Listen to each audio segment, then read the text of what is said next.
mengurangi sedikit rasa seuzon saya kepada orang. Percayalah, itu bukan hal yang mudah, terutama bagi saya. Dan ternyata 2 SKS itu lama. Ini mau bahas apa lagi ya? Ini saya mau nanya apa lagi? Saya besok mau makan apa? Ini saya besok makan kayak gimana gitu. Menurut saya itu adalah level tertinggi dalam mencintai diri sendiri.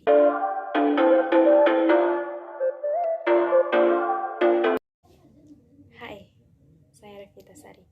Saat ini saya kuliah di Universitas Negeri Padang, Prodi Pendidikan Sosiologi.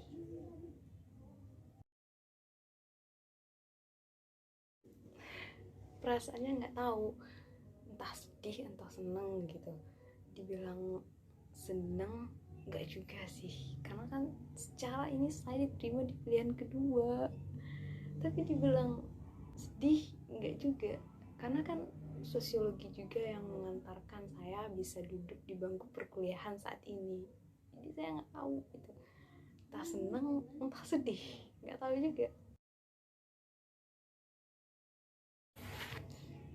Satu hal yang menarik menurut saya dari sosiologi itu mengajarkan saya kalau melihat satu peristiwa itu nggak hanya dari satu sudut pandang saja. Kayak misalnya nih, saya dulu kalau ada ketemu teman yang nakal, saya langsung gini, ini pasti nggak diajarin nih sama orang tuanya. Tapi ternyata setelah kenal sosiologi itu nggak gitu. Bisa jadi dia nakal itu karena nggak dapat perhatian dari orang tua, jadi dia nakal itu buat narik perhatian dari orang tuanya. Itu bisa saja terjadi gitu. Dan sosiologi menurut saya itu mengurangi sedikit rasa seuzon saya kepada orang gitu. Yang dulunya saya selalu seuzon kalau orang nakal itu pasti nggak diajarin ya sama orang tuanya, yang kalau orang yang nggak kerja itu pasti orangnya malas gitu. Dan setelah kenal sosiologi memang merubah pola pikir saya gitu, bahwa memang kalau suatu peristiwa itu nggak bisa kita lihat cuma dari sudut pandang kita aja, tapi kita harus lihat dari sudut pandang yang berbeda gitu sih menurut saya. Setelah 1 tahun kuliah daring dan sekarang ada kebijakan kuliah dilaksanakan secara offline, percayalah itu bukan hal yang mudah, terutama bagi saya. Karena dulu yang awalnya kamu bangun tidur bisa langsung isi absen, kamu bangun tidur langsung bisa ikut kuliah, sekarang udah nggak bisa. Kamu harus bangun, harus mandi, harus siap-siap, harus ke kampus, dan kamu harus cari dulu ini kelasnya yang mana. Gak semudah dulu. Dan ternyata 2 SKS itu lama.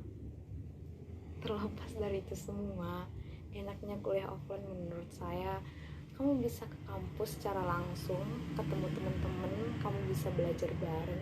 Ketika nggak paham materi, kamu bisa nanya teman kamu nggak pusing sendiri.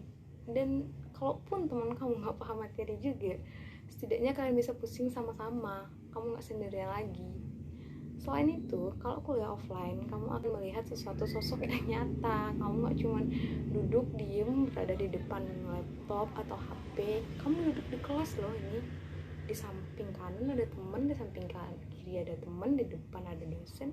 Jadi itu juga akan berpengaruh dalam mengurangi tingkat kebosanan di kelas. Jadi kamu akan jarang merasa bosan ketika belajar saat offline dibandingkan dengan belajar online.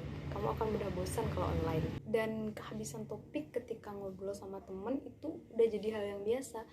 Secara 1 tahun ini, kamu ngobrol sama temen itu cuma lewat chattingan di WA. Yang kamu bisa kirim emoticon ketawa padahal aslinya nggak ketawa, itu bisa.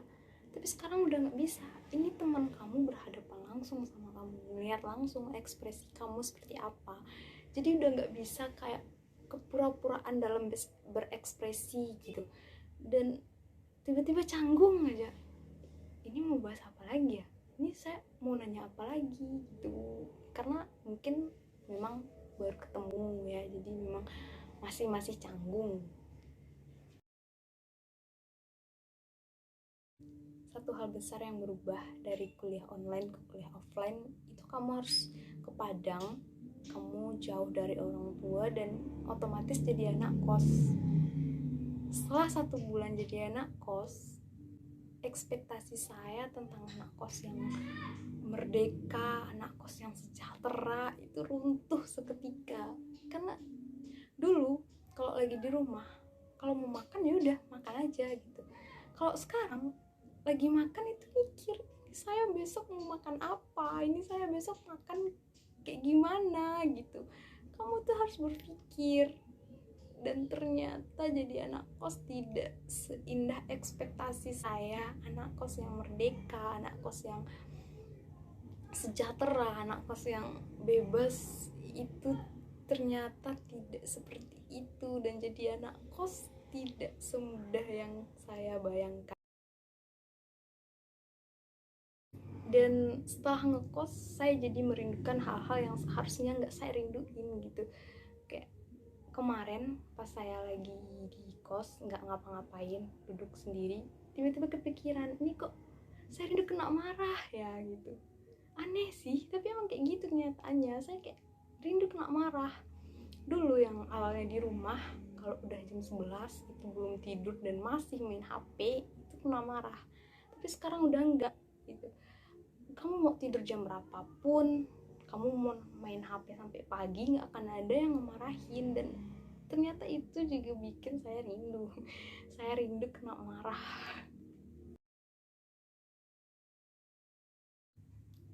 Satu hal besar yang saya dapat setelah ngekos itu, setelah Tuhan, satu-satunya pelindung terbaik itu adalah diri kita sendiri.